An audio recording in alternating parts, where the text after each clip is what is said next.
সুইজারল্যান্ডের সাথে আমাদের কথা হয়েছে। সুইজারল্যান্ডে আমাদের টিম যাবে, ওখানে গিয়ে সুইজারল্যান্ড এবং অস্ট্রিয়া এই দুইটা দেশের সাথে ওখানে আমরা প্র্যাকটিস গেম খেলবো। ওখানে ট্যুরটা শর্ট হবে, কিন্তু ওখানে আমাদের 4টা গেম আমরা এখনও প্ল্যান করে রাখছি এবং এটাতে হেড কোচের কৃতিত্ব অনেক। উনি ওদের সাথে আলাপ আলোচনা করে এই 4টা গেমের বন্দোবস্ত করেছেন। আমরা এই ক্যাম্পের প্লেয়ারদেরকে আমরা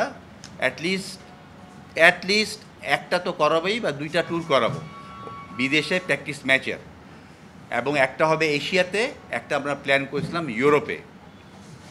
এশিয়াতে আমরা পাকিস্তানের সাথে আমাদের অনেক যোগাযোগ হয়ে গেছিলো, অনেক আগায় গেছিলো। পরবর্তীতে পাকিস্তানের নিজস্ব কোনো সমস্যার জন্য তারা আমাদেরকে বললো কি ওদের পক্ষে করা এখন ডিফিকাল্ট, ওরা অক্টোবর মাসে করতে চায়। অক্টোবর মাসে করতে গেলে হেড কোচের যে প্রোগ্রাম ছিল এই প্রোগ্রামের সাথে মিল খায় না।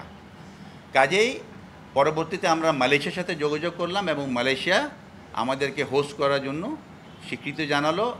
ইনশাআল্লাহ 23 তারিখে রাত্রেবেলা বাংলাদেশ এই অনূর্ধ্ব 21 দলের যে ক্যাম্পটা আছে এই প্লেয়াররা মালয়েশিয়া যাবে। ওখানে আমাদের সাথে ওরা 4টা ম্যাচ ওদের শিডিউল আছে। আমরা ওখানে যাওয়ার পরে চেষ্টা করব আরও 1-2টা ম্যাচ বাড়ানো যায় কি না। আমরা ইনশাআল্লাহ ওয়ার্ল্ড কাপে 7 দিন আগে টিম পাঠাবো, যেন ওরা ওখানে গিয়ে প্র্যাকটিস গেম খেলার সুযোগ পায়। ওখানেও আমাদের সাথে সুইজারল্যান্ড এগ্রি করেছে খেলবে একটা ম্যাচ, আর একটা ম্যাচ হয়তো জোগাড় হয়ে যাবে।